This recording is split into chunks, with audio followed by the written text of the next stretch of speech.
الحمد لله رب العالمين والصلاة والسلام على سيد الأنبياء وأشرف المرسلين وعلى آله وصحبه أجمعين ومن تبعهم بإحسان في كل زمان ومكان إلى يوم الدين. أما بعد. کل باب شروع کیا گیا تھا باب سوالی جبریل النبی صلی اللہ علیہ وسلم عن الایمان والاسلام والاحسان وعلم الساعة الى آخری. اس باب کا مقصد آپ کے سامنے واضح کر دیا گیا تھا. اس باب میں حدیث جبرائیل موجود ہے جس کی تشریح آپ کے سامنے پیش کی جا رہی تھی. اس میں ہے کہ ایک شخص اللہ کے نبی علیہ السلام کی خدمت میں حاضر ہوئے اور انہوں نے آپ سے سوال کیا مل ایمان، ایمان کیا ہے؟ آپ نے فرمایا الایمان ان تؤمن باللہ وملائکتہ وبلقائہ ورسلہ وتؤمن بالبعث. ایمان یہ ہے کہ تو مان لے اللہ کو. یہ مان لے کا ترجمہ میں نے اس لیے کیا تاکہ اشکال ہی دور ہو جائے جو کل عرض کیا گیا تھا کہ ایمان کی تفسیر ایمان سے کیسے کر دی گئی. میں نے بتایا تھا کہ ایمان سے مراد ایمان شرعی ہے اور ان تؤمن میں ایمان سے مراد ایمان لغوی ہے، ماننے کے معنی میں. اسے یہ ترجمہ کر دیں تو اشکال ہی نہ پیدا ہوگا. ایمان یہ ہے کہ تو مان لے اللہ کو، ملائکہ کو، وبلقائہ، اور تیسری بات اس کے اندر بیان کی اللہ کی لقاء کو ماننا. لقاء کے بارے میں عرض کیا تھا کہ ایک تفسیر اس کی ہے یوم آخرت، قیامت کو ماننا. اس لیے کہ قیامت میں اللہ سے ملاقات ہوگی، اللہ کے سامنے حاضری ہوگی، پیشی ہوگی، سوال و جواب ہوگا، جزا و سزا کے فیصلے ہوں گے. اس لیے اس کو لقاء سے تعبیر کیا گیا. دوسری تفسیر یہ بیان کی تھی کہ لقاء سے مراد ہے رؤیت باری، کہ آخرت میں اللہ کی رؤیت حاصل ہوگی. اہل سنت کا یہی عقیدہ ہے کہ آخرت کے اندر اللہ کا دیدار ہوگا، جبکہ بعض گمراہ فرقوں کا خیال یہ ہے جیسے معتزلہ کا اور خوارج کا کہ اللہ کا دیدار نہ دنیا میں ہو سکتا ہے نہ آخرت میں. انہوں نے حضرت موسیٰ علیہ السلام کے واقعے سے جس میں آیا ہے کہ اللہ نے ان سے کہا ربی ارنی انظر الیک کے جواب میں لن ترانی، تم مجھے دیکھ نہیں سکو گے. تو وہ کہتے ہیں کہ نہ دنیا میں انسان دیکھ سکتا ہے نہ آخرت میں، اس لیے کہ اس کے اندر لن آیا ہے اور لن مستقبل کے لیے آتا ہے، جس کا مطلب یہ ہوا کہ تم کبھی بھی مجھے نہیں دیکھ سکو گے. تو معلوم ہوا کہ نہ دنیا میں دیکھ سکتے ہیں نہ آخرت میں. اور دوسری دلیل انہوں نے پیش کی ہے قرآن کی اس آیت، یہ آیت لا تدرکہ الابصار وہو یدرک الابصار وہو اللطیف الخبیر. وہ کہتے ہیں کہ اللہ نے کہا لا تدرکہ الابصار، آنکھیں اللہ کا احاطہ اور ادراک نہیں کر سکتی. یعنی ہماری آنکھوں میں ایسی طاقت ہی نہیں کہ اللہ کا دیدار کر سکے. ادراک کی وہ کیفیت، ادراک کی وہ قوت و طاقت جس کے ذریعے اللہ کو دیکھ سکتا ہے، وہ طاقت اور قوت، وہ ادراک کی صلاحیت ہماری آنکھوں کے اندر موجود ہی نہیں. لا تدرکہ الابصار. کہتے ہیں کہ جب آنکھوں میں اتنی طاقت ہی اللہ نے نہیں رکھی ہے تو پھر اللہ کو دیکھیں گے کیسے؟ اسی اللہ کا دیکھنا نہ دنیا میں ہو سکتا ہے نہ آخرت میں ہو سکتا ہے. لیکن جمہور علماء اہل سنت بلکہ تمام ہی اہل سنت والجماعت کا اتفاق ہے اس بات پر کہ دنیا میں تو اللہ کا دیدار نہیں ہو سکتا. اس لیے کہ واقعی دنیا کی آنکھوں میں اللہ نے ایسی طاقت نہیں رکھی ہے. موسیٰ علیہ السلام کے واقعے میں بھی اسی کا تذکرہ موجود ہے. اور انہوں نے دنیا ہی کے بارے میں اللہ سے سوال کیا تھا اور ان کو دنیا ہی کے بارے میں جواب دیا گیا. انہوں نے کہا ربی ارینی انظر الیک. یہ سوال دنیا میں دکھانے کا تھا. اللہ نے اسی کے جواب کے اندر کہا لن ترانی، تم مجھے اس دنیا میں کبھی نہیں دیکھ سکتے. سوال دنیا کا، جواب دنیا کے بارے میں. یہ اس کا مطلب نہیں ہے کہ آخرت میں بھی نہیں دیکھ سکتے. سوال اگر آخرت کا ہوتا تو آپ اس کو وہاں بھی آگے کر سکتے تھے، لیکن سوال تو دنیا کے بارے میں تھا. جواب بھی اسی کے بارے میں ہے کہ تم اس دنیا میں کبھی مجھ کو نہیں دیکھ سکتے. اور رہی آیت کریمہ لا تدرکہ الابصار، اس کے بارے میں اہل سنت کہتے ہیں لا تدرکہ الابصار کا معنی ہے کہ اللہ کا ادراک یعنی کلی احاطہ ہماری آنکھیں نہیں کر سکتی. یہ بات تو اپنی جگہ درست ہے. اللہ کا دیدار ہوگا بھی تو ظاہر بات ہے کہ اللہ کا دیدار ایسا نہیں ہوگا ہماری آنکھوں کو کہ ہم اللہ کا کلی احاطہ کر لیں. دیکھیے ایک آدمی سورج کو دیکھتا ہے،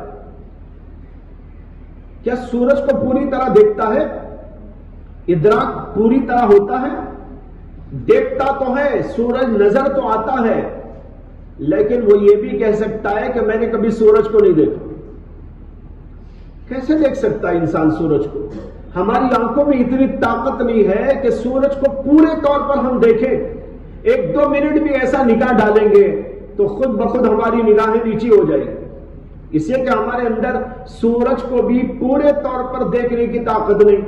سورج کتنا بڑا ہے، اس کے اندر کتنی روشنی ہے، اور وہ کیسے ڈھک کا، کیسے رنگ کا، کیسے انداز کا ہے. ظاہر بات ہے کہ انسان کی آنکھیں اس کا ادراک نہیں کر سکتی، لیکن کچھ تو دیکھتی ہیں. اسی طریقے پر اللہ کا دیدار ہوگا، لیکن کلی طور پر اللہ کو کوئی دیکھ لے کہ کیسا ہے مکمل طور پر، یہ آنکھوں میں اللہ نے طاقت نہیں رکھی ہے.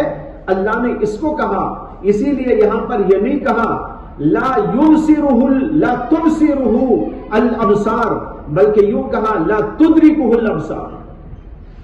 ایک تو ہے دیکھنا، اس کو کہتے ہیں بصارت. اس کے لیے یوں کہا جاتا لا تبصرہ الابصار یا لا تنظرہ الابصار، لیکن یہاں کہا گیا ہے لا یدرکہ الابصار.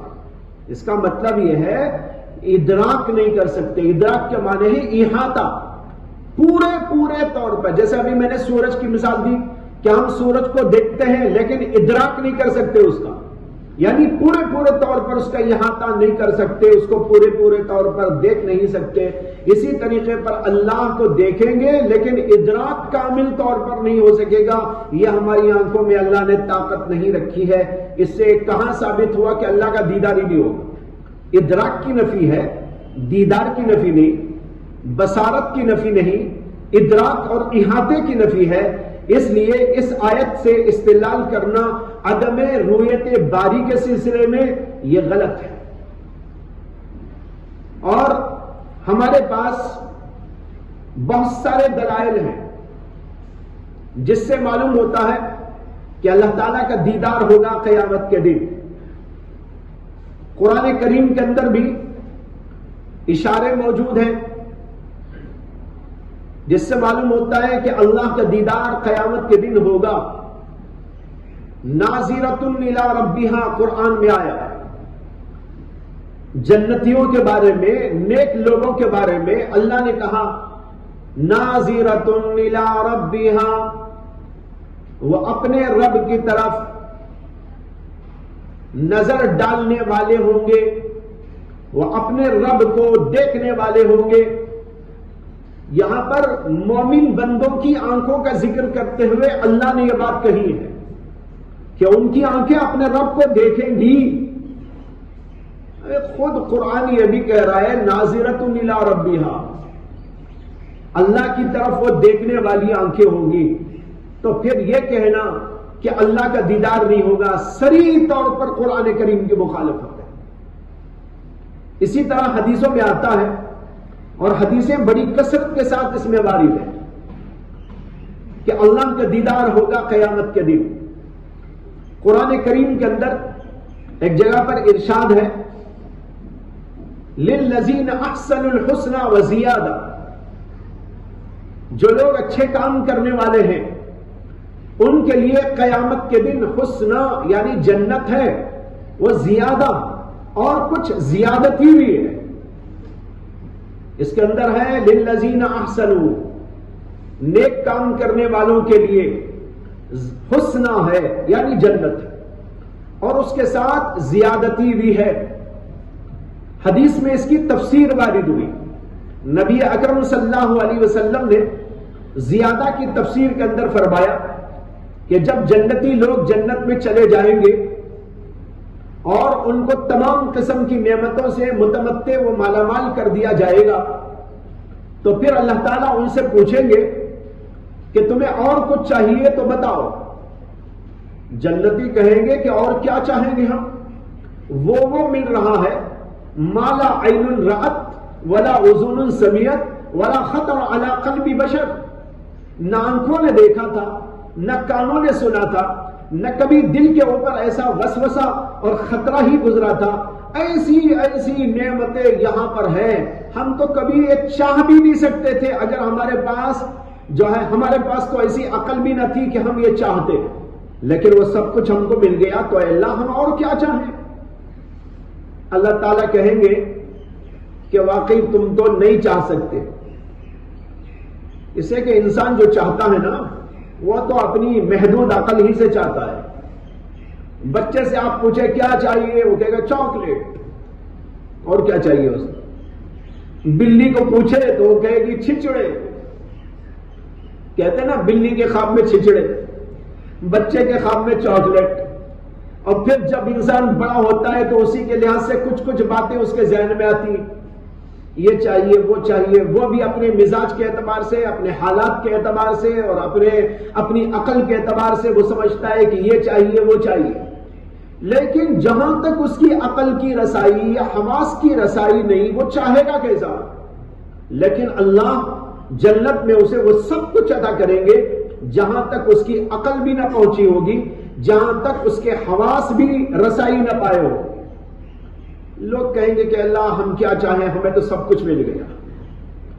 اللہ کہیں گے کہ تم ایسا کرو کہ اپنے علماء کے پاس میں جا کر پوچھو کہ اللہ یہ پوچھ رہے کہ اور کیا چاہیے، کیا جواب دے. علماء کہتے ہیں کہ اس حدیث سے معلوم ہوتا ہے کہ علماء کی ضرورت جنت میں بھی پڑے گی، وہاں بھی علماء سے جا کر سوال کرنا پڑے گا. تو علماء کے پاس اپنے لوگ اپنے علاقوں کے علماء کے پاس جائیں گے اور ان سے سوال کریں گے. تو علماء کہیں گے کہ ہم نے قرآن میں پڑھا تھا للذین احسنوا الحسنى وزیادہ، جو لوگ اچھے کام کرنے والے ہیں ان کو جنت ملے گی اور اس کے ساتھ ایک زیادتی بھی ملے گی. تم کو جنت تو جنت کی نعمتیں تو مل گئی ہیں، اللہ سے یہ کہنا کہ اللہ وہ زیادتی عطا کر دے. اللہ کے نبی صلی اللہ علیہ وسلم کہتے ہیں کہ اس کے اوپر اللہ تعالیٰ جنتی لوگوں کو اپنے دیدار سے مشرف کرے کہ یہ ہے وہ زیادتی جس کا ذکر تھا کہ میرا دیدار تم کو نصیب ہوگا، اب تم کو میرا دیدار کراؤں گا. اللہ تبارک و تعالیٰ اپنا دیدار کرائیں گے اور جنتی مدہوش ہو جائیں گے، اور اس طرح ان کو لذت ملے گی اللہ کے دیدار میں کہ وہ کہیں گے کہ جنت کی کسی بھی نعمت میں وہ مزہ اور لذت نہیں ہے جو اللہ کے دیدار میں ہے. تو یہ حدیث ہے، اس سے معلوم ہوتا ہے اور قرآن کریم کی آیت سے استدلال ہے کہ دیدار ہوگا اللہ کا. اس کے علاوہ بھی بے شمار احادیث موجود ہے اور بعض علماء نے رؤیت باری پر مستقل کتابیں لکھ دی تاکہ اہل سنت والجماعت کے مسلک کو ثابت کرے اور ان باطل فرقوں کا رد کرے. اس کے لیے ان تمام احادیث کو جمع کر دیا ہے اور مستقل کتابیں لکھ کر اس کے اندر ان احادیث کی تخریج کر دی گئی. تو یہ ہے اس کا مطلب وہ بلقائی. آگے کہا ورسولہ، رسولوں پر ایمان. یہ سب کو معلوم ہے کہ رسولوں کو ماننا ضروری، اس لیے ضروری ہے کہ اللہ نے اس کائنات کو بنایا، ہمیں یہاں پر پیدا کیا، اور اپنی نعمتوں سے متمتع کیا، اور اس کائنات میں اللہ یہ چاہتے ہیں کہ اس کے حکم کے مطابق بندے زندگی کریں، لیکن اللہ کا حکم ڈائریکٹ ہمیں اور آپ کو تو نہیں آ سکتا، لیکن آنا بھی ضروری ہے۔ اللہ کے حکم کے بغیر، اللہ کی مرضیات جانے بغیر، اللہ کی نامرضیات کے علم کے بغیر ایک آدمی اللہ کی مرضیات کی زندگی نہیں گزار سکتا۔ اگر وہ اللہ کی مرضی کے بغیر زندگی گزارے وہ تو جانور کی طرح ہو جائے گا۔ اس لیے ضروری ہے کہ اللہ کی مرضی کو ہم جانیں، نامرضیات کو ہم جانیں اور اس کے مطابق زندگی کریں، اور اس کے لیے اللہ کی طرف سے پیغام آنا ضروری ہے، اور وہ پیغام ہر انسان پر نہیں آ سکتا۔ اس لیے اللہ نے اپنے مخصوص بندوں کو منتخب کر کے ان کی تربیت فرمائی، اور ان کے ذہنوں کو، ان کی عقلوں کو، ان کے مزاجوں کو، ان کی سیرت اور کردار کو اس طریقے پر اچھا اور بہترین بنایا کہ ان کے اوپر اپنا کلام نازل فرما سکے۔ ایسے بندوں کو ہم رسول اور انبیاء کہتے ہیں۔ ان کے اوپر اللہ نے اپنا پیغام نازل فرمایا، ان کے ذریعے بندوں کے پاس وہ علم آیا، اور بندوں کو پتہ چلا کہ اللہ چاہتے کیا ہے اور کیا نہیں چاہتے، اور اللہ کا حکم کیا ہے اور کس طرح ہم کو زندگی گزارنا ہے۔ اس کے لیے اللہ کا پیغام لانے والے ان بندوں کو ماننا ضروری، جیسے کہ بادشاہ کا پیغام لانے والے قاصد کو ماننا ضروری ہے۔ اگر بادشاہ کو کوئی مانے لیکن بادشاہ کے قاصد کے بارے میں کہے میں تجھے نہیں مانتا، بادشاہ کے قاصد کو نہ ماننا بھی بادشاہ کو نہ ماننا ہے۔ اس لیے نبیوں کا انکار، رسولوں کا انکار اللہ کے انکار کے برابر ہے، اس لیے رسولوں کو ماننا بھی ضروری ہو گیا۔ اس کے بعد ہے وَتُؤْمِنَ بِالْبَعْثِ، اور تو مان لے باس کو، یعنی دوبارہ اٹھائے جانے۔ یہاں پر سوال یہ ہے کہ تؤمنہ کو دوبارہ کیوں لائے، جبکہ اوپر کئی چیزوں کے بارے میں ایک تؤمنہ کافی تھا۔ ان تؤمن باللہ وملائکتہ ولقائہ ورسلہ، ان چاروں کو ملا کر ایک تؤمنہ کے تحت میں آئے، لیکن باس کے بارے میں پھر تؤمنہ کو دہرایا، وَتُؤْمِنَ بِالْبَعْثِ، دوبارہ اٹھائے جانے کو تو مان لے، یہ ایمان ہے۔ اس کو دوبارہ لانے کی ضرورت اس لیے تھی کہ اصل میں یہ مسئلہ تاکید کے لیے تھا، تاکید کی یہاں ضرورت تھی، اس لیے کہ جس ماحول میں اللہ کے نبی علیہ السلام نے یہ پیش کیا تھا وہ عربوں کا ماحول تھا، اور عربوں کے ماحول میں جو وہاں کے مشرکین تھے ان کو زیادہ تعجب اس کے اوپر ہوتا تھا کہ انسان مرنے کے بعد دوبارہ کیسے اٹھایا جائے گا۔ قرآن میں جگہ جگہ آپ نے پڑھا ہوگا، وہ لوگ پوچھتے ہیں کہ دوبارہ جب ہم گل جائیں گے، سڑ جائیں گے، ہڈیاں ہماری گل جائیں گی تو ہم کیا دوبارہ اٹھائے جائیں گے؟ قرآن میں جگہ جگہ ان کا ذکر موجود ہے۔ ان کے اس سوال کو اللہ نے دہرایا اور پھر اس کا جواب دیا ہے کہ بھئی اس میں تعجب کی کیا بات ہے؟ جب اللہ نے تمہیں پہلی دفعہ پیدا کیا تو تب تو تم کچھ بھی نہیں تھے، نسیم منسیہ تھے، معدوم محض تھے، لیکن اللہ نے اپنی قدرت اور اپنی مشیت اور اپنے ارادے اور اپنے حکمت سے تم کو پیدا کیا، وہ وجود عطا کیا، تو پھر تمہارے مر جانے کے بعد، گل جانے اور سڑ جانے کے بعد دوبارہ تم کو پیدا کر دے تو تعجب کی کیا بات ہے؟ قرآن میں جگہ جگہ یہ مضمون پھیلا ہوا ہے۔ تو کافروں کو اور مشرکوں کو اس کے اوپر بڑا تعجب ہوتا تھا کہ بھئی ایک آدمی مرنے کے بعد، گلنے کے بعد، سڑنے کے بعد، مٹی میں مل جانے کے بعد دوبارہ کیسے پیدا ہو جائے گا؟ اتنے کمزور عقل کے تھے، یہ نہیں سوچتے تھے کہ جس خدا نے ہم کو پیدا کر کے دنیا میں زندگی عطا کی ہے، ہم کھا رہے ہیں، پی رہے ہیں، کاروبار کر رہے ہیں، بیوی بچے کر رہے ہیں، وہ خدا ہم کو دوبارہ پیدا کر دے تو تعجب کیا، سمجھ ہی بھی نہیں آتا تھا، اس لیے بار بار سوال کرتے تھے اور اسے بڑی حیرت انگیز اور تعجب کی چیز سمجھتے تھے۔ اَإِذَا مِتْنَا وَكُنَّا تُرَابًا ذَلِكَ رَجْعٌ بَعِيدٌ، ذالک رجع بعید، جب ہم مر جائیں گے، گل جائیں گے، ہڈیاں ہماری رہ جائیں گی، مٹی ہو جائیں گے، تو پھر دوبارہ پیدا کیا جائے گا ہمیں، ذالک رجع بعید، یہ بہت دور کی پیدائش ہے، یعنی دوبارہ لوٹ کے آنا تو بہت دور کی بات ہے، ہماری عقل میں تو نہیں آتی۔ بعض وقت انہوں نے کہا یہ تو بڑی تعجب خیز بات ہے، تو چونکہ ان کو اس کے اوپر بڑا تعجب ہوتا تھا، یہاں تاکید کی ضرورت تھی اس ماحول کے اندر، اس لیے اللہ کے نبی علیہ السلام نے یہاں پر دوبارہ تؤمنا کا لفظ استعمال کیا، وَتُؤْمِنَ بِالْبَعْثِ، تاکہ تاکید در تاکید ہو جائے۔ دوبارہ پیدا کرنا اللہ کی قدرت میں ہے، اللہ پیدا کرے گا، یہ ماننا بھی ایمان کے لوازمات میں سے ہے، جیسے اللہ کو ماننا، ملائکہ کو ماننا، لقاء کو ماننا، فرشتہ اور رسولوں کو ماننا، اسی طریقے پر اس بات کو ماننا کہ ہمیں اللہ دوبارہ اٹھائیں گے، پیدا کریں گے۔ اس روایت میں تقدیر کا ذکر موجود نہیں ہے، اور کتابوں کا ذکر بھی موجود نہیں ہے، لیکن بعض روایتوں کے اندر تقدیر کا ذکر موجود ہے، کتابوں کا ذکر نہیں ہے۔ کوئی مذائقہ نہیں، اس لیے کہ جب رسولوں کا ذکر آ گیا تو رسولوں کے پیغام کا ذکر بھی آ گیا، رسول کو مانیں گے تو رسول کی بات کو مانیں گے، رسول کی بات میں کتاب بھی ہے، اسے مستقل بیان کرنے کی ضرورت نہیں تھی۔ اور رہا تقدیر کا مسئلہ، تو تقدیر تو بعض روایات کے اندر ذکر کی گئی، وَتُؤْمِنَ بِالْقَدْرِ، کہ تم قدر یعنی تقدیر کو مانو، یہ بھی ایمان میں سے ہے۔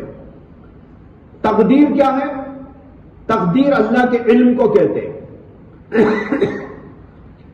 اللہ کے علم میں کائنات کا پورا نقشہ ہے، یہاں کی تمام چیزوں کا نقشہ ہے، جو کچھ کے آگے تک ہونے والا ہے پورا نقشہ اللہ کے علم ہے، اسی نقشے کے مطابق دنیا چل رہی ہے، اور پھر اللہ تبارک و تعالیٰ نے اپنے اس علم کو لوح محفوظ میں محفوظ کر دیا، اور پھر جب ضرورت پڑتی ہے اور اللہ کی حکمت کا تقاضا ہوتا ہے، اس علم میں سے کچھ باتیں فرشتوں کو بتاتے رہتے ہیں، کون مرے گا، کون جیے گا، کہاں کیا ہوگا، کب کہاں کیا ہوگا، کیسا ہوگا، فرشتوں کو حکم دیا جاتا رہتا ہے، فلاں کی روح قبض کر لو، فلاں کی پیدائش ہوگی، اور فلاں جگہ پر یہ حادثہ ہوگا، فلاں جگہ پر پانی برسایا جائے گا، اور فلاں جگہ پر یوں ہوگا، فلاں جگہ پر یوں ہوگا۔ یہ پورے کا پورا نقشہ اللہ کے علم کے اندر محفوظ ہے، اللہ نے اس علم کو لوح محفوظ میں منتقل کر دیا ہے، لکھ دیا ہے، اسی کا نام ہے دراصل تقدیر۔ لوگ سمجھتے ہیں تقدیر کی وجہ سے ہم تو مجبور ہو گئے، تقدیر میں جو ہے ہو رہا ہے، ہم کیا کریں؟ ہماری تقدیر میں یہ تھا کہ برائی کریں، برائی کرتے ہیں، ہماری تقدیر میں یہ تھا کہ اچھائی کریں تو اچھائی کرتے ہیں، تو ہم تو مجبور ہو گئے۔ چنانچہ تقدیر کے مسئلے میں دو فرقے گمراہ ہو گئے، ایک فرقہ قدریہ اور دوسرا فرقہ جبریہ۔ قدریہ وہ فرقہ ہے جو تقدیر کا منکر ہے،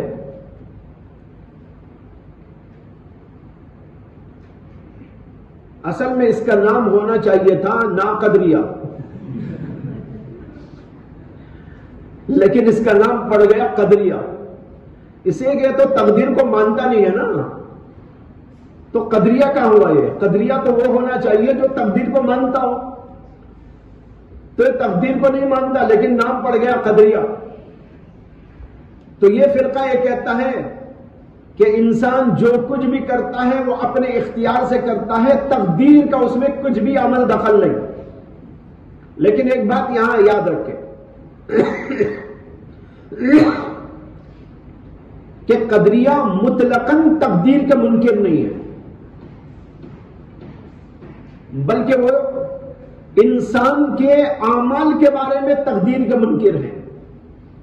باقی چیزوں کے بارے میں تو وہ مانتے ہیں، جیسے پیدا ہونا، مرنا تقدیر سے ہوتا ہے، حوادث کا پیش آنا، دنیا میں واقعات کا ہونا، یہ جو کچھ ہو رہا ہے تقدیر سے ہے، یہ تو مانتے ہیں۔ لیکن جہاں تک مسئلہ ہے انسان کے اعمال کا، تو اس میں وہ کہتے ہیں کہ انسان کا عمل اپنا خود اختیاری ہے، اس میں اللہ کی تقدیر کا کوئی دخل نہیں۔ انسان اچھائی کرتا ہے تو اپنے اختیار سے کرتا ہے، برائی کرتا ہے تو اپنے اختیار سے کرتا ہے، تقدیر میں اس کے بارے میں کچھ نہیں۔ دوسرا فرقہ اس کے برخلاف ہے، وہ کہتا ہے کہ ہر چیز تقدیر سے ہوتی ہے اور انسان کے اعمال بھی تقدیر کی بنیاد پر ہوتے ہیں، اس لیے انسان اپنے اعمال میں مجبور محض ہے۔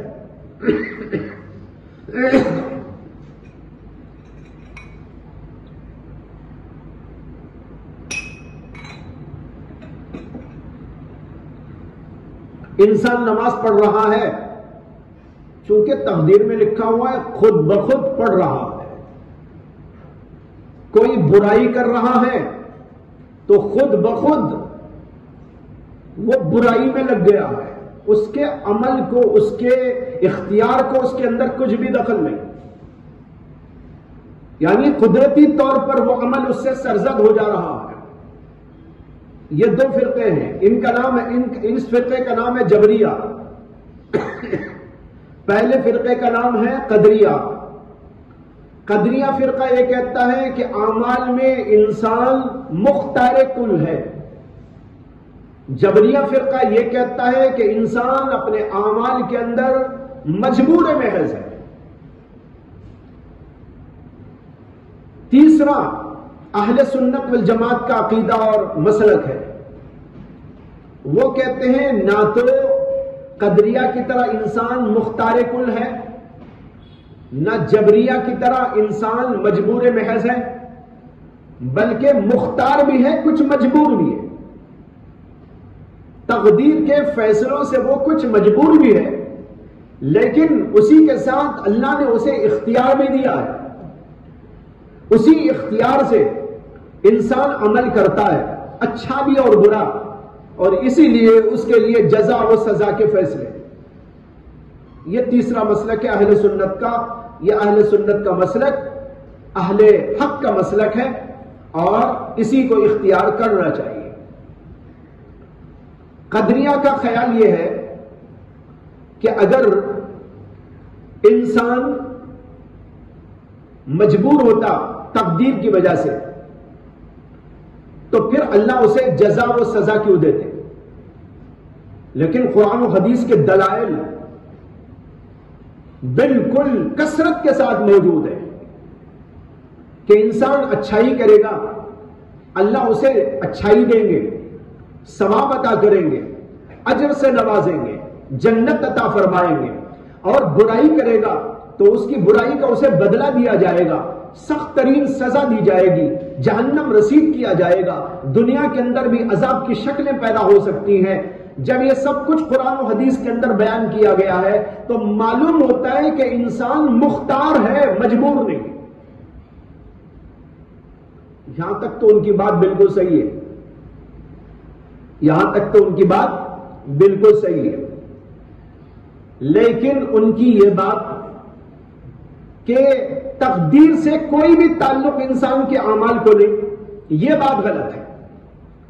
اللہ نے تقدیر میں رکھا تھا کہ نیکی کرے اور اپنے اختیار سے کرے، اس لیے وہ نیکی کر رہا ہے، اپنے اختیار سے کر رہا ہے۔ اختیار میں کوئی شبہ نہیں، انسان بے شک مختار ہے، لیکن مختار کل نہیں ہے، بلکہ اللہ کی تقدیر کے اعتبار سے اس کا اختیار اللہ کی تقدیر کے ماتحت ہے۔ دوسرا فرقہ جو جبریہ ہے، وہ ایسا لگتا ہے کہ بڑا بدھو ہے، بہت بڑا بدھو فرقہ ہے۔ وہ کہتا ہے کہ انسان تو مجبور محض ہے، نماز پڑھ رہا ہے تو اس کا کچھ بھی عمل دخل نہیں ہے، خود بخود کچھ آ رہا ہے اور اس سے ہاتھ پیر ہل رہے ہیں، جھک جا رہا ہے، اٹھ جا رہا ہے، بیٹھ جا رہا ہے، خود بخود اعضا حرکت میں آ گئے ہیں اور کر رہا ہے۔ کوئی آدمی شراب پینے چلا گیا ہے تو اس کا کوئی قصور نہیں ہے بیچارے کا، تقدیر میں لکھا ہوا ہے، خود بخود اس کا جی چاہ رہا ہے، خود بخود پیر ہل رہے ہیں اور شراب کی بھٹی کی طرف چلا جا رہا ہے، اور وہ روکنا بھی چاہے تو رک نہیں سکے گا، اس لیے کہ تقدیر کے اندر لکھا ہوا ہے، اس لیے اس کے پیر جو ہے کھینچتے کھینچتے وہاں تک اس کو لے کے چلے جا رہے ہیں، اور وہاں پر وہ خود بخود خرید رہا ہے، اور اسے خریدنے میں بھی اس کا کوئی دخل عمل نہیں ہے، اور پھر اٹھا کے پی رہا ہے، پینے میں بھی کچھ عمل دخل اس کا موجود نہیں ہے، خود بخود یہ سب کچھ ہو رہا ہے۔ مولانا رومی رحمت اللہ علیہ نے مثنوی شریف کے اندر ایک واقعہ بیان کیا ہے ایسے ہی بے وقوف کا، جو جبریہ فرقے سے تعلق رکھتا تھا۔ وہ ایک جگہ جا رہا تھا، راستے میں ایک باغ نظر آیا، بھوک شدید لگ رہی تھی۔ اس نے کہا باغ کے اندر جائیں گے تو کچھ پھل مل جائیں گے، کھائیں گے۔ چنانچہ اندر گیا تو دیکھا کہ ماشاءاللہ بہت پھل لگے ہوئے ہیں، تو اس نے پھل توڑنا شروع کر دیا، پھل توڑ کے کھانے لگا۔ اتنے میں جو اس کا مالک تھا وہ آ گیا۔ مالک نے آ کر اس کے اوپر اعتراض کیا کہ بھئی ہمارے باغ میں تم بلا اجازت گھس آئے، اور اس سے بڑی بات یہ ہے کہ تم نے بغیر ہماری اجازت کے پھلوں کو توڑ لیا اور کھانا بھی شروع کر دیا، یہ تو حرام ہے، ناجائز ہے، تم نے کیسے ایسے کر لیا؟ تو اس نے کہا بھائی میرا کیا قصور ہے اس میں؟ کہنے لگا میرا کیا قصور ہے؟ اس نے کہا تمہارا قصور نہیں تو کیا میرا قصور ہے کہ میں نے باغ لگا کے قصور کر دیا؟ بلا اجازت تم آئے، بلا اجازت توڑ لیا، بلا اجازت کھا لیا، یہ حرام کام تم نے کیا، تو یہ قصور نہیں ہے تمہارا؟ کہنے لگا میرا کوئی قصور نہیں، یہ تو تقدیر میں لکھا ہوا تھا، میرے دل میں ایسا ارادہ پیدا ہوا، پھر یہاں تک میرے پیر آ گئے اور تمہارے باغ میں گھس گئے، اور پھر ہاتھ میرے اٹھ گئے، اور پھر جو ہے پھل کو توڑنے لگے، اور پھر میں نے کھانا شروع کر دیا۔ یہ سب کچھ جو کچھ تقدیر میں تھا اس کے مطابق خود بخود ہو گیا، میرا کیا قصور ہے؟ وہ آدمی بھی بڑا عقل مند تھا، اس نے کہا ہاں تم تو بالکل ٹھیک بات کہتے ہو، کھاؤ کھاؤ کھاؤ، ٹھیک ہے۔ اب وہ کھانے میں پھر مشغول ہو گیا، تو وہ ایک دوسری طرف گیا اور اپنے خادم سے کہا ایک موٹا سا رسہ نکالو اور ڈنڈا بھی نکالو۔ تو موٹا رسہ لائے اور اپنے دو خادموں سے کہا کہ اس کو پکڑ کے درخت کے اوپر باندھ دو۔ اب وہ چیخنے لگا زور زور سے، کہنے لگا ارے میرے ساتھ کیا کر رہے ہو، میرا ساتھ کیا کر رہے ہو، میرا کوئی قصور نہیں، میرا کوئی قصور نہیں، تقدیر میں جو تھا وہ میں نے کیا ہے، میرا کیا قصور ہے، مجھے کیوں مارتے ہو؟ تو کہنے لگا ہمارا بھی کیا قصور ہے، تقدیر میں یہی لکھا ہوا تھا کہ تم کو مارا جائے، تم کو یوں باندھا جائے، ہمارے دل میں بھی ارادہ پیدا ہوا کہ رسہ لایا جائے، تم کو پیٹ جو ہے باندھا جائے، پھر موٹی لاٹھی سے تم کو مارا جائے، ہمارا بھی کیا قصور ہے، ہم بھی مجبور ہیں، تم بھی مجبور ہو۔ مولانا رومی نے واقعہ لکھا ہے بتانے کے لیے کہ کتنے بے وقوف لوگ ہیں یہ، جو یہ سمجھتے ہیں کہ تقدیر کی وجہ سے انسان مجبور ہوتا ہے۔ اور پھر انہوں نے ایک عجیب بات کہی، انہوں نے کہا کہ انسان کا مختار ہونا اتنا بدیہی ہے جس کو کتے بھی سمجھتے ہیں، بلیاں بھی سمجھتی ہیں، گدھے اور جانور سمجھتے ہیں، لیکن یہ کیسے انسان ہے کہ اپنا مختار ہونا اور اپنے اختیار سے اعمال کا سرزد ہونا یہ انسان ہونے کے باوجود نہیں سمجھتے، یہ تو کتوں اور بلیوں سے گئے گزرے۔ پھر انہوں نے کہا کہ دیکھو اگر کوئی انسان ایک پتھر لے کر ایک کتے کو مار دے، ایک پتھر لے کر ایک کتے کو مار دے، مولانا روم پوچھتے ہیں کہ بتاؤ وہ کتا اس پتھر کو بھونکے گا یا مارنے والے کو بھونکے گا؟ مارا اپنے پتھر، دور کھڑے ہو کے مار دیا، مثلا پتھر جا کے لگا کتے کو، وہیں پڑ گیا پتھر۔ اب لگنے والا جو ہے وہ کتے کو، وہ تو پتھر ہے نا، پتھر سے مار پڑا، لیکن کیا کتا پتھر کو بھونکے گا؟ وہ دیکھے گا کون مارنے والا ہے اور مارنے والے کو بھوکے گا۔ مولانا روم کہتے ہیں کہ کتا بھی سمجھتا ہے یہ ڈھیلا مجبور محض ہے لیکن انسان مجبور نہیں، اس لیے وہ کتا ڈھیلے کو بھونکنے کے بجائے انسان کی طرف دیکھ کر بھونکتا ہے اور لپکتا ہے اور اس کو کاٹنے کی کوشش کرتا ہے، اس لیے کہ وہ سمجھتا ہے کہ یہ مجبور نہیں ہے، یہ مختار ہے، اس نے اپنے ارادے سے مجھ کو مارا۔ کتا جس کو سمجھتا ہو انسان اس کو نہ سمجھے تو کتوں سے بھی گیا گزرا ہو گیا، اولئک کالانعام بل ہم اضل کا مصداق ہو گیا۔ تو بھائی یہ تو ایسا فرقہ ہے جبریہ جس کو میں نے کہا نا بدھو فرقہ۔ ہر انسان سمجھتا ہے کہ بھائی ایک وہ حرکت ہوتی ہے انسان میں جو خود بخود ہو جاتی ہے، اس میں انسان مجبور، لیکن ہماری روزانہ کی جو حرکتیں ہیں اس میں ہم مجبور نہیں۔ دیکھو ایک آدمی کا ہاتھ کبھی راشا اس پر طاری ہو جاتا ہے، ہلنے لگتا ہے، وہ ہلائے کہ نہ ہلائے وہ ہلنے لگتا ہے، اس میں وہ مجبور ہے۔ یہ لوگ راشے والے کی اس حرکت کو اور جو حرکت میں اس وقت کر رہا ہوں اس حرکت کو دونوں کو برابر سمجھتے۔ بتائیے ان سے زیادہ بے وقوف کون ہے اور بدھو کون؟ ہر آدمی سمجھ سکتا ہے کہ اس حرکت میں اور اس حرکت میں بڑا فرق ہے۔ وہ حرکت تو مجبوری کی وجہ سے ہو رہی ہے جس میں انسان کے عمل کو کچھ دخل نہیں، لیکن جو حرکتیں ہم روز کرتے ہیں، اٹھتے ہیں، آتے ہیں، جاتے ہیں، پڑھتے ہیں، بولتے ہیں، کھاتے ہیں، پیتے ہیں، سوتے ہیں، جاگتے ہیں، یہ ساری حرکتیں انسان اپنے عمل سے اپنے اختیار سے انجام دیتا ہے، اس کے اندر وہ مجبور نہیں۔ لہذا معلوم ہوا نہ مجبور کہنا مطلقاً غلط صحیح ہے اور نہ ہی انسان کو مختار کل قرار دینا صحیح ہے، بلکہ انسان مختار بھی ہے مجبور بھی ہے۔ اسی لیے حضرت علی کرم اللہ تعالی وجہہ سے ایک آدمی نے آ کر سوال کیا کہ حضرت انسان مجبور ہے یا مختار ہے؟ حضرت علی نے فرمایا کہ اپنا ایک پیر اٹھا کے کھڑے ہو جاؤ۔ اب وہ ایک پیر پہ کھڑا ہو گیا، ایک پیر اٹھا لیا اوپر۔ حضرت علی نے فرمایا کہ دوسرا پیر اٹھاؤ۔ اس نے کہا دوسرا تو نہیں اٹھا سکتا۔ فرمایا اتنے مجبور ہیں اتنے مختار ہیں۔ دیکھو کتنی اچھی مثال دی۔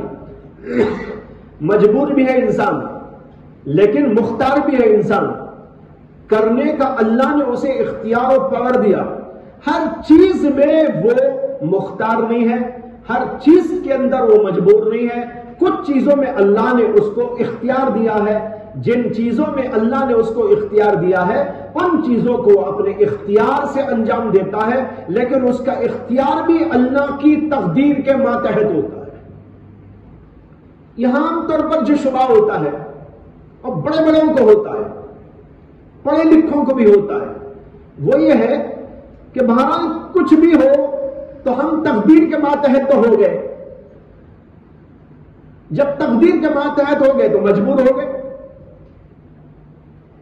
اب جب ہم جو بھی کام کرتے ہیں تو وہ تقدیر ہی کی وجہ سے ہوتا ہے، تو ہم تو کچھ نہ کچھ بہرحال مجبور تو ہیں ہی۔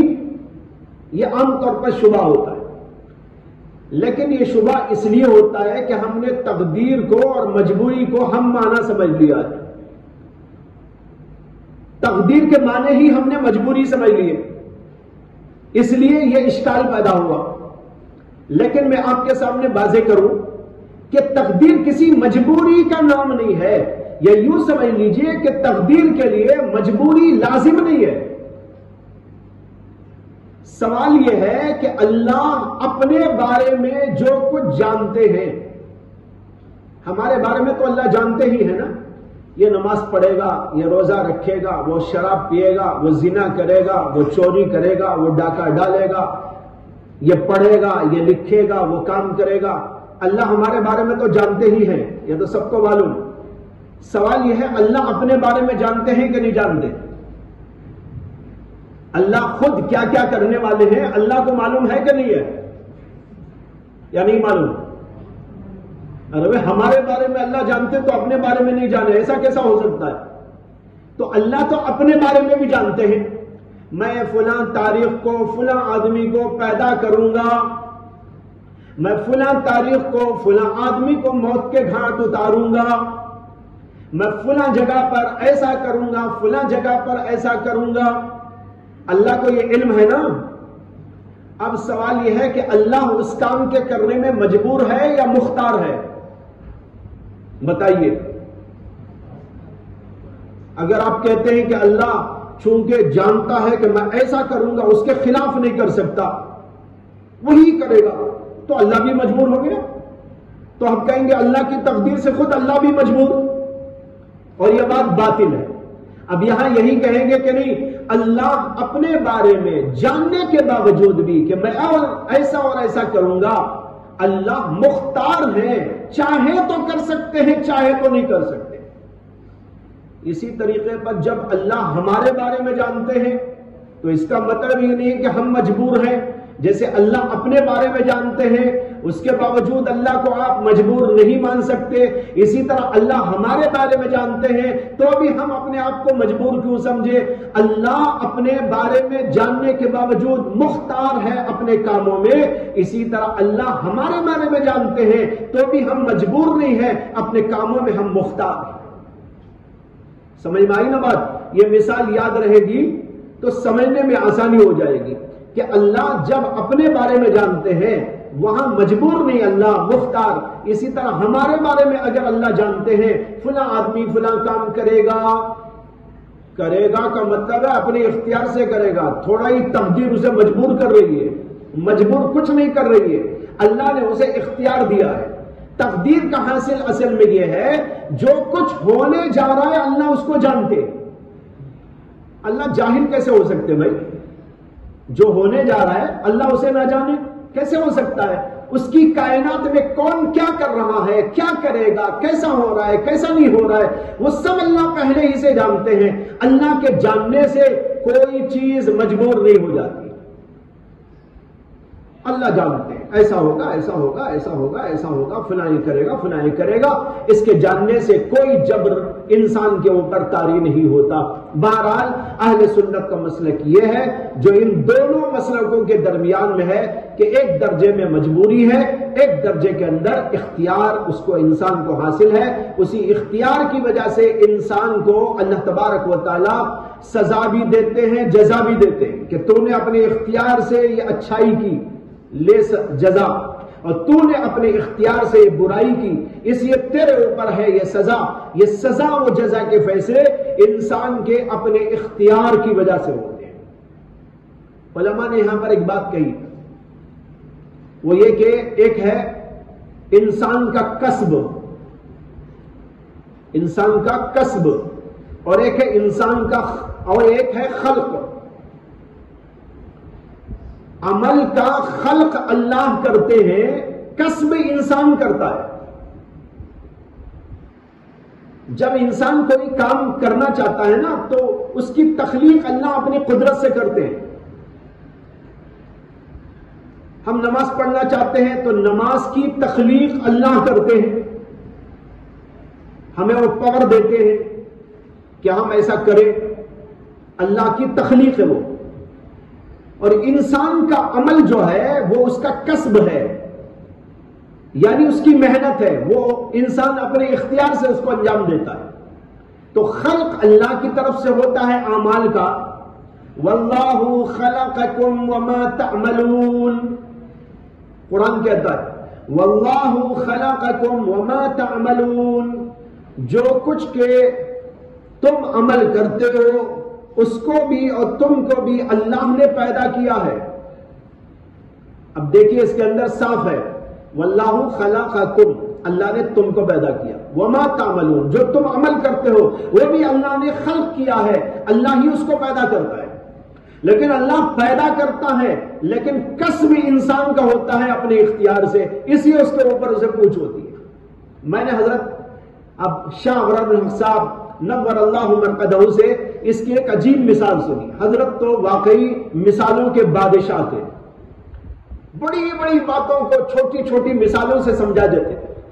حضرت نے ایک عجیب مثال دی خلق کی اور کسب کی، آپ بھی سنیں تو آپ کو بھی بہت خوشی ہوگی۔ وہ یہ ہے کہ حضرت نے فرمایا کہ دیکھو بھائی یہ لائٹ جل رہی ہے، ایک لائٹ جل رہی ہے، آپ اسے بند کیسا کرتے ہیں؟ سوئچ آف کر دیتے ہیں، سوئچ آف کر دیا تو بند ہو گیا، آن کیا تو لائٹ آ گئی، لیکن یہ اسی وقت میں جلے گی جب پیچھے سے کنیکشن موجود ہو۔ کنیکشن تو کچھ بھی نہ ہو، یہاں پر آپ دباتے رہے، کبھی لائٹ آئے گی؟ پنکھا چلے گا؟ نہیں چلے گا۔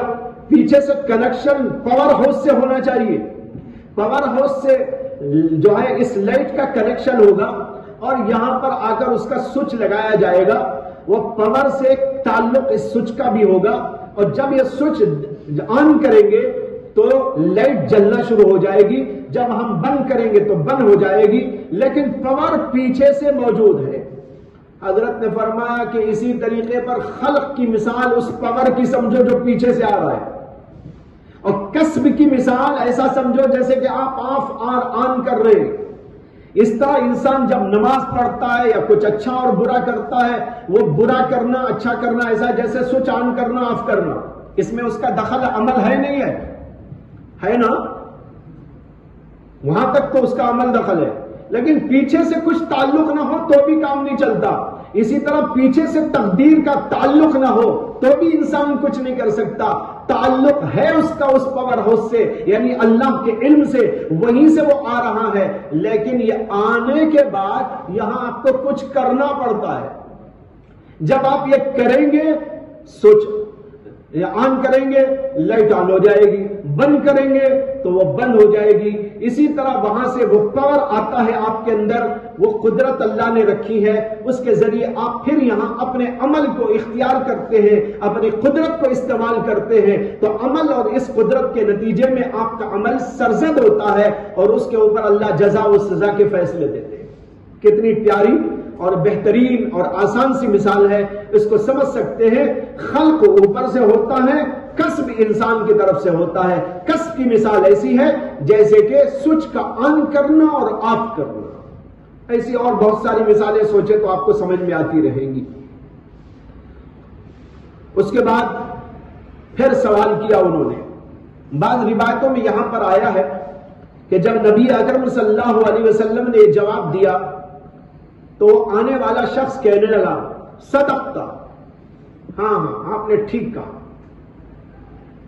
حضور سے سوال کیا مل ایمان، جب جواب دیا اللہ کے نبی نے تو کہنے لگا وہ آدمی صدقتا، ہاں ٹھیک کہا۔ صحابہ کہتے ہیں ہم کو بڑا تعجب ہونے لگا کہ یہ آدمی یسلوہ ویصدقہ، سوال بھی کر رہا تصدیق بھی کر رہا۔ ارے بھائی سوال کرنے والا تصدیق نہیں کرتا، تصدیق تو وہ کرتا ہے جسے پہلے سے معلوم ہو۔ ہاں آپ نے ٹھیک کہا۔ استاد مثلاً کہے گا، استاد نے سوال کیا بھائی بتاؤ کیا ہے اس کا جواب، جواب اگر ٹھیک دے گا تو استاد بنے گا ہاں ٹھیک ہے آپ کا جواب، یہاں تو یہ فٹ ہے۔ لیکن ایک طالب علم استاد سے آ کر پوچھنے لگے اور استاد جواب دے اور شاگرد کہنے لگے ہاں آپ نے ٹھیک کہا، تو یہ تو الٹا قصہ ہو جائے گا۔ حضرات صحابہ کہتے ہیں ہم کو تعجب ہونے لگا، یسلوہ ویصدقہ، سوال بھی کرتا ہے اور تصدیق بھی کرتا ہے، لیکن سمجھ میں تو آیا نہیں ہے کون آدمی، کیوں، کیا۔ بہرحال حضرات صحابہ کو تعجب ہونے لگا۔ پھر اس نے دوسرا سوال کیا مل اسلام، اسلام کیا ہے؟ اللہ کے نبی علیہ السلام نے جواب دیا الاسلام ان تعبد اللہ۔ یہاں بھی وہی سوال و جواب ہے کہ ماں آتا ہے حقیقت پوچھنے کے لیے، لیکن اللہ کے نبی نے اس کے جواب میں اسلام کی حقیقت نہیں بتائی۔ اسلام کی حقیقت کیا ہے؟ اسلام کی حقیقت ہے گردن نہادن بطاعت، یعنی اطاعت قبول کر لینا۔ اطاعت قبول کرنے کو اسلام کہتے ہیں، لیکن اللہ کے نبی نے وہ جواب نہیں دیا۔ تو ایک سوال یہ پیدا ہوتا ہے کہ ماں آتا ہے حقیقت پوچھنے، لیکن اللہ کے نبی نے حقیقت کا جواب نہیں دیا۔ دوسرا سوال یہ ہے کہ سوال کیا مل اسلام اور جواب میں آ رہا ہے ہاں یہ تو جواب ٹھیک ہے، لیکن یہ سوال پیدا ہوا، اس کا جواب یہ ہے جیسے پہلے بھی آپ کو اوپر بتایا تھا کہ اللہ کے نبی علیہ السلام سمجھ رہے تھے کہ حقیقت پوچھنا مقصود نہیں ہے، اس کے اجزاء پوچھنا مقصود ہے، اس کے ارکان پوچھنا مقصود ہے۔ اس لیے اللہ کے نبی علیہ السلام نے یہاں پر کن کن چیزوں سے اسلام پیدا ہوتا ہے ان چیزوں کا ذکر فرما دیا، اور کہا الاسلام ان تعبد اللہ، اسلام یہ ہے کہ تو اللہ کی عبادت کرے، ولا تشرک بہ، اور اللہ کے ساتھ کسی کو شریک نہ قرار دے۔ اس میں توحید کا بیان ہے کہ اللہ کو وحدہ لا شریک مانے، وہی ایک ہے، وہی عبادت کے لائق ہے، اس کے علاوہ کوئی عبادت کے لائق نہیں۔ یہ بات ماننا اور اللہ کو اس طریقے پر عبادت اللہ کی کرنا، یہ ہے اسلام۔ نمبر 2 وَتُقِيمَ الصَّلَاةَ، نمبر 3 وَتُؤَدِّيَ الزَّكَاةَ الْمَفْرُوضَةَ وَتَصُومَ رمضان۔ یہ باتیں ارشاد فرمائی، رمضان کے روزے رکھنا، اس سے پہلے زکات مفروضہ ادا کرنا، اور نماز پڑھنا۔ نماز کا ذکر سب سے پہلے اس لیے ہے کہ نماز تمام عبادات میں سب سے افضل ہے، اس کے بعد زکات کا نمبر ہے، اس کے بعد روزے کا نمبر ہے، پھر اس کے بعد حج کا نمبر آتا ہے۔ یہاں پر اسی ترتیب کے ساتھ اللہ کے نبی علیہ السلام نے اس کا ذکر فرمایا۔ اسی سے علماء نے استدلال کیا ہے کہ نماز تمام عبادات میں سب سے اہم، اس کے بعد نمبر زکات کا، پھر اس کے بعد نمبر روزوں کا آتا ہے۔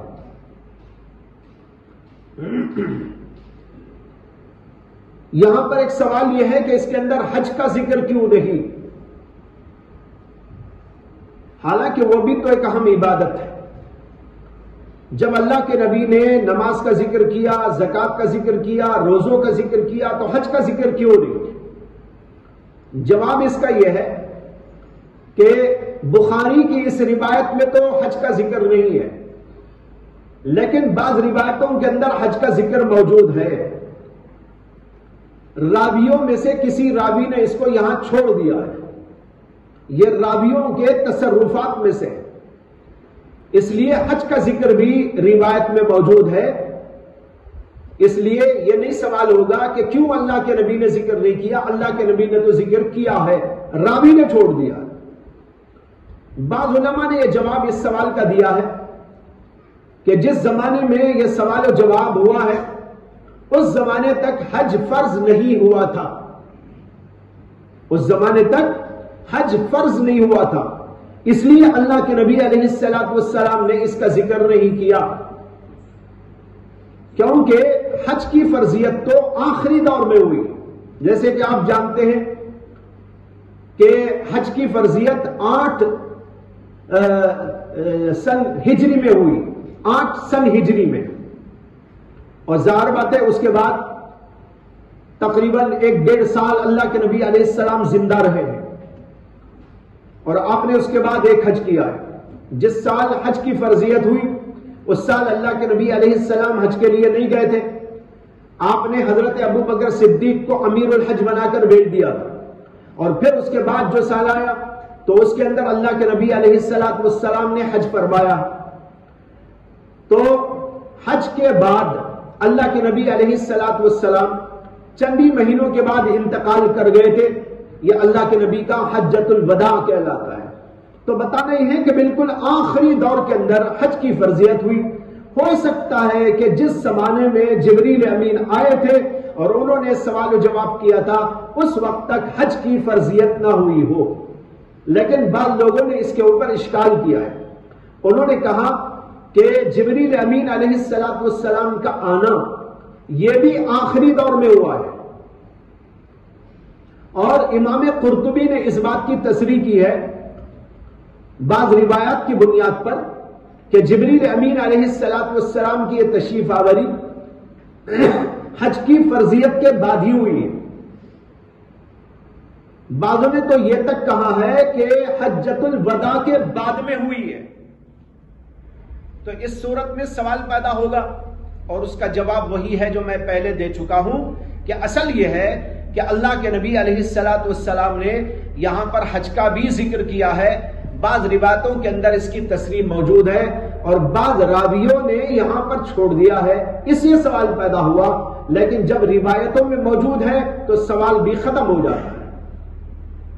آگے ہے قال، اس آدمی نے سوال کیا مل احسان، احسان کسے کہتے ہیں؟ نبی اکرم صلی اللہ علیہ وسلم نے اس کا جواب دیا ان تعبد اللہ کأنک تراہ، احسان یہ ہے کہ تو اللہ کی عبادت کرے گویا کہ تو اللہ کو دیکھ رہا ہو. فإن لم تکن تراہ، اور اگر تو اللہ کو نہ دیکھ رہا ہو فإنہ یراک، وہ تو تجھ کو دیکھ رہا ہے. کیا مطلب ہے اس کا؟ اس کا مطلب یہ ہے کہ تم اللہ کی عبادت اس طرح کرو گویا کہ تم خود اللہ کو دیکھ رہے ہو، اور اگر ایسا نہ ہو سکے تم سے تو کم از کم یہ خیال کرو کہ اللہ تم کو دیکھ رہا ہے. اللہ تو دیکھ ہی رہا ہے، ہم دیکھیں یا نہ دیکھیں لیکن اللہ تو ہم کو دیکھ رہا ہے. یہ ہمارا عقیدہ ہے. الم یعلم بان اللہ یرا، کیا انسان جانتا نہیں ہے کہ اللہ اس کو دیکھ رہا ہے؟ اور قرآن میں جگہ جگہ ہے واللہ خبیر بما تعملون، واللہ بصیر بما تعملون، جو تم کرتے ہو اللہ اس سے باخبر ہے، جو تم کرتے ہو اللہ اس کو دیکھ رہا ہے، وہ حاضر ہے، وہ ناظر ہے. تو اللہ تو دیکھ رہا ہے، اس میں تو کوئی سوال ہی نہیں. لیکن تم یہ خیال کرو میں بھی اللہ کو دیکھ رہا ہوں. جب تم یہ خیال کر کے نماز پڑھو کہ اللہ کو تم دیکھ رہے ہو تو نماز کیسی پڑھو گے؟ نماز میں کیا جان ہوگی؟ نماز میں کیسی روح پیدا ہوگی؟ کیسا خشوع اور خضوع پیدا ہوگا؟ ادب کا کتنا لحاظ ہوگا؟ دھیان کیسا جمع ہوا ہوگا؟ رتی برابر کوئی بات ایسی ویسی تمہارے سے سرزد نہ ہو سکے گی. ایسے انداز سے تم نماز پڑھو، یہ ہے احسان. اگر تم سے اتنا نہ ہو سکتا ہو تو کم از کم یہ خیال تو جماؤ فَإِنَّهُ يَرَاكَ، کہ اللہ ہم کو دیکھ رہا ہے. اس لیے کہ اللہ کا دیکھنا تو ہمارا عقیدہ ہے، وہ تو یقیناً دیکھ رہا ہے. اگر اتنا خیال کرو گے تو بھی تمہاری نماز درست ہو جائے گی اور احسانی کیفیت تمہارے اندر پیدا ہو جائے گی. اس سے بھی اعلیٰ درجہ یہ ہے کہ تم یہ خیال کرو کہ اللہ کو میں دیکھ رہا ہوں. تب تو کیا کہنا، نور علی نور. یہ ہے جو اس حدیث میں بتایا گیا. اس میں احسان کا سوال ہے. احسان کے معنی اصل میں آتے ہیں، حسن سے بنایا گیا ہے لفظ، اور اس کے معنی آتے ہیں کسی کام کو اچھے طور پر انجام دینا، کسی کام کو حسن کے ساتھ انجام دینا. اسی کو میں نے کہا اچھے طور پر حسن سے بنا ہے. تو احسان کے معنی ہوئے حسین بنانا، جمیل بنانا، خوشنما بنانا، بہترین بنانا. سوال تھا ایمان کے بعد، اسلام کے بعد. پہلے تو سوال کیا ایمان کیا، پھر سوال کیا اسلام کیا، پھر سوال کر رہے احسان کیا ہوتا ہے. یعنی ایمان کو ہم حسین کیسے بنائیں، اسلام کو اپنے حسین کیسے بنائیں، ان عبادات کو ہم بہترین کیسے بنائیں. جو اسلام میں عبادتوں کا ذکر آیا، نماز کا، روزے کا، زکوٰۃ کا، ان عبادتوں کو ہم بہترین اور حسین اور جمیل کیسے بنائے، یہ سوال تھا جبریل امین علیہ السلام. بعض لوگوں نے کہا احسان سے مراد ہے اخلاص. احسان کے دو معنی آتے ہیں. ایک معنی احسان کے، یہ تو میں نے لغوی تحقیق بیان کی. اب اصطلاحی معنی بیان کر رہا ہوں کہ اصطلاح میں احسان کے ایک معنی تو آتے ہیں کسی کے ساتھ اچھائی کرنا. ہمارے ہاں بھی بولتے ہیں بھائی احسان کرو، فلاں آدمی بڑا احسان کرنے والا ہے، آپ کا میرے اوپر بڑا احسان ہے، میں نے آپ کے اوپر یہ احسان کیا ہے. ان سب جگہوں پر احسان کے معنی سمجھ میں آتے ہیں. کیا ہے؟ کسی کو کچھ دے دینا، اس کے ساتھ اچھے انداز سے پیش آنا، کسی کے حقوق ادا کرنا، ماں باپ کے ساتھ احسان کرنا، بھائی بہنوں کے ساتھ احسان کرنا، پڑوسیوں کے ساتھ احسان کرنا. یہ معنی ہم کو سمجھ میں آ رہا ہے. ایک تو یہ معنی ہوتا ہے. دوسرے معنی احسان کے ہوتے ہیں اخلاص کے ساتھ عمل کرنا. یہاں پر یہی مراد ہے. اور جب اخلاص کے ساتھ، اخلاص کے معنی خالص اللہ کے لیے، ہمارا ایمان خالص اللہ کے لیے، ہمارے روزے خالص اللہ کے لیے، ہماری عبادتیں خالص اللہ کے لیے کیسے ہو؟ جبریل علیہ السلام نے یہ سوال کیا، اللہ کے نبی علیہ السلام نے جواب دیا، اپنے اندر اخلاص پیدا کر کے اعمال کرنا چاہتے ہو تو اس کا طریقہ یہ ہے کہ تم عبادت کے وقت یہ سمجھو میں اللہ کو دیکھ رہا ہوں یا اللہ مجھ کو دیکھ رہا ہے۔ اب کیسا اخلاص پیدا ہوگا؟